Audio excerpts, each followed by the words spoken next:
নমস্কার বন্ধুরা, আমি আপনাদের বন্ধু আশাদুল আর আবার চলে এসেছি একটি নতুন মজাদার ভিডিও নিয়ে আমার আর আপনার চ্যানেল আর্ট ওয়ার্ল্ডে। সো বন্ধুরা, আজকে আমি তোমাদের দেখাতে যাচ্ছি কী করে আমি আমার ড্রয়িং খাতার ফ্রন্ট পেজটাকে বানাই। ফ্রন্ট পেজ বলতে ড্রয়িং খাতা খুলতেই যে প্রথম পেজটা হয়, সেখানে আমরা সম্ভবত অনেকেই সেটা ফাঁকা রেখে দিই, সেখানে নিজের নাম টাম লিখি। আজকে আমি সেই নামের জায়গাটাকে খুব সুন্দর করে সাজিয়ে তুলতে চলেছি।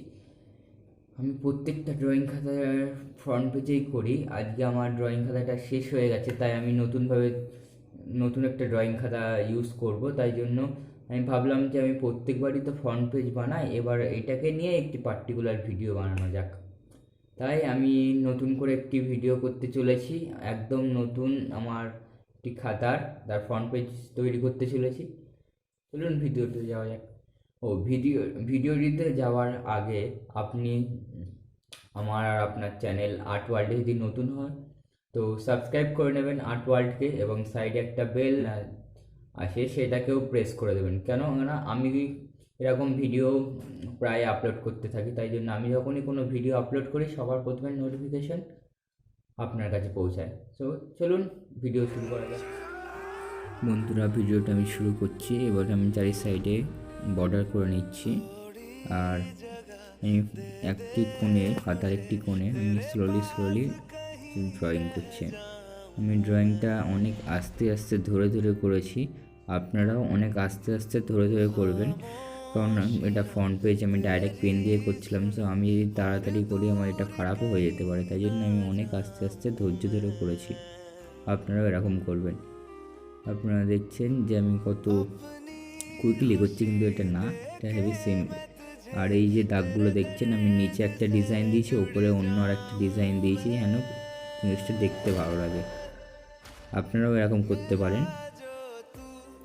এবার আসছি আমরা শেডিং করার সময় আপনারা এটা মাথায় রাখবেন। আমি প্রত্যেক ভিডিওতেই বলি, আপনারা যখন শেডিং করবেন জিনিসটাকে সম্পূর্ণ বুঝে করবেন, কারণ কোন জায়গাটা ডার্ক কোন জায়গাটা লাইট এই জিনিসটা যদি আপনি বুঝতে না পারেন তাহলে আপনার ভিডিওটা অনেকটা ফুটবে না।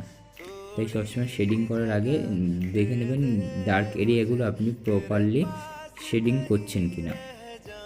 তা আমি যেমন আমার ডার্ক এরিয়াগুলো আমি অনেক আস্তে আস্তে করছি।